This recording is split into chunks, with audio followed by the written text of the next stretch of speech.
იღუმენი ნიკონი, სინანული. მივიღეთ თქვენი წერილი, თანაუგრძნობ თქვენს მწუხარებას, რომლის მიზეზი გახდა არა ჩემი წერილი, არამედ თქვენი სულიერი მდგომარეობა. ფიქრობ, თქვენ ვერ გაიგეთ ჩემი წერილი, თორემ არც ასე დამწუხრდებოდით და არც ისე იტირებდით, არამედ უბრალოდ მხედველობაში მიიღებდით, ხოლო თუ სამართლიანად მოგეჩვენებოდათ, კიდევაც შეასრულებდით. აი, თქვენს ერთ ფრაზას გადმოვიწერ. განა შეიძლება მათრახის ასე გადაჭერა? ხომ შეიძლება სასოწარკვეთილებაში ჩააგდო ადამიანი? მთელი თქვენი ცხოვრების საძირკველი დამპალიაო მეუბნებით. თქვათ, ტყეში მიდიხართ და ვიღაც გეტყვით. მარცხნივ ნუ წახვართ, იქ სახიფათოა. ჭაობიანი ადგილებია და თან უამრავი გველიც შეგხვდებათ. უმჯობესია მარჯვნივ იაროთ. განა ასეთ კაცს სასტიკს უწოდებთ და მის ფრაზას მათრახს, თანაც ხაზგასმული ფრაზა მე მგონი დამახინჯებულია. ლაპარაკი იყო იმ ცხოვრებაზე, რომელიც თქვენთვის სამსახურის შეწყვეტის შემდეგ დაიწყო. დამპალია თვითონ აზრი რაღაც განსაკუთრებული მიღწევებისა და მისწრაფებების შესახებ. ამასთან ისმის კითხვა, შემიძლია თუ არა ესა და ეს, გამოვა კი ჩემგან რაიმე ხეირიანი და სხვა ამგვარი, რაშიც იმალება აზრი რაღაც განსაკუთრებულ, მოღვაწეობრივ ან ამის მსგავს ცხოვრებაზე. მაშ როგორ უნდა ვფიქრობდეთ ამაზე? რითი წარვსდგებით უფლის წინაშე? ჩვენ გადაუხდელი ვალი გვადებს, ძალები არა გვაქვს, არაფერი გვაბადია პასუხის გასაცემად. ისღა დაგვრჩენია, ვიტიროთ, ოღონდ ჩვენი წყენების გამო არა. მოწყალე ღმერთის წინაშე და ვევედროთ მოტევებას. ეს და მხოლოდ ეს უნდა იყოს თქვენი დარჩენილი ცხოვრების მთელი ამოცანა.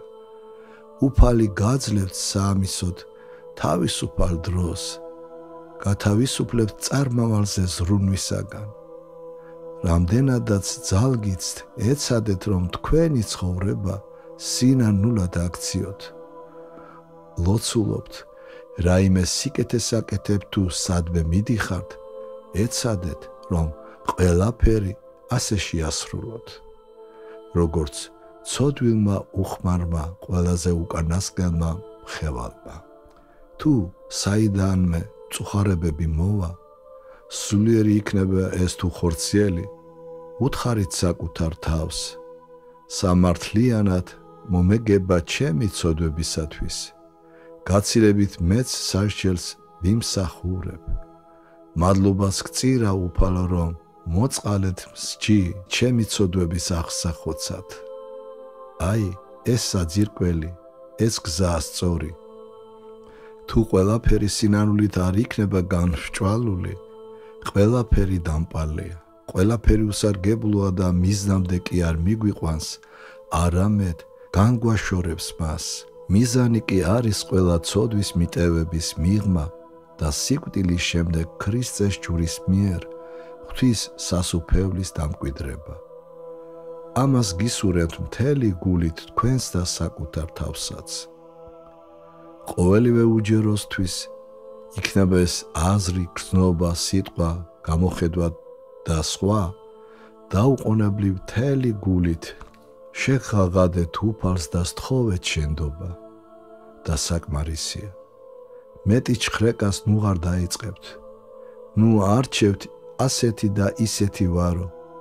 სულ ერთია, მაინც არ ვიცნობთ ჩვენს თავს და არ შეგვიძლია საკუთარ თავზე სწორად გრჩელობა. უფალია ჩვენი მსაჯული. ჩვენი საქმე ყველაფრისათვის შენდობის თხოვნაა, ხოლო ვინმეს თუნდაც საკუთარი თავის მეტისმეტად განკითხვა კი გვეგზალება. თქვენ სრულიადაც არა ხართ ქედფიცხელი, არამედ ისეთი ხართ, როგორიც ყველა, თქვენში სიკეთე ბოროტებასთანაა შერეული. ძველი კაცი ცოცხალია, ახალი კი ჯერაც ჩვილია. თავნი ჩვენი და ყველა ჩვენიანე, ქრისტე ღმერთს შევავედროთ. რაც შეგვიძლია, ვეცადოთ სიკეთე ვაკეთოთ და შევინანოთ ჩვენი ნაკლულებანება და ჩვენი შეცდომები. თქვენთვის შინაგანი მარხვა საჭირო. იგი გარეგანზე უფრო ძნელია. ამიტომაც ურჩევნიათ ადამიანებს გარეგანის დაცვა. ყოველნაირად ეცადეთ ხორციელი ძალების შენარჩუნებას, რათა შინაგანი მოღვაწეობაც შეძლოთ, უფალი შეგეწიოთ, განსწავლოთ და გაკურთხოთ. 1951 წლის 28 თებერვალი.